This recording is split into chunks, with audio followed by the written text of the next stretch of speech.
بسم اللہ الرحمن الرحیم۔ سورج گرہن میں حضور صلی اللہ علیہ وسلم کا عمل۔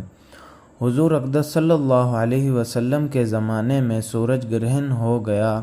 صحابہ کو فکر ہوئی کہ اس موقع پر حضور صلی اللہ علیہ وسلم کیا عمل فرمائیں گے، کیا کریں گے، اس کی تحقیق کی جائے۔ جو حضرات اپنے اپنے کام میں مشغول تھے چھوڑ کر دوڑے ہوئے آئے۔ نوعمر لڑکے جو تیر اندازی کے مشق کر رہے تھے ان کو چھوڑ کر لپکے ہوئے آئے تاکہ یہ دیکھیں کہ حضور صلی اللہ علیہ وسلم اس وقت کیا کریں گے۔ نبی اکرم صلی اللہ علیہ وسلم نے 2 رکعت کسوف کی نماز پڑھی جو اتنی لانبی تھی کہ لوگ غش کھا کر گرنے لگے۔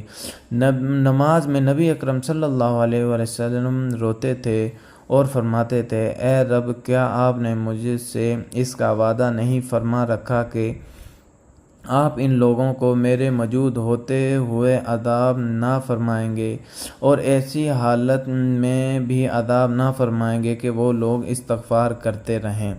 سورۃ الانفال میں اللہ جل شانہ نے اس کا وعدہ فرما رکھا ہے، وَمَا كَانَ اللَّهُ لِيُعَذِّبَهُمْ وَأَنْتَ فِيهِمْ وَمَا كَانَ اللَّهُ مُعَذِّبَهُمْ وَهُمْ يَسْتَغْفِرُونَ۔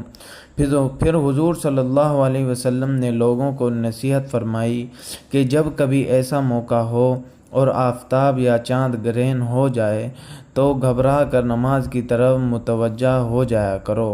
میں جو آخرت کے حالات دیکھتا ہوں، اگر تم کو معلوم ہو جائے تو ہنسنا کم کر دو اور رونے کی کثرت کر دو۔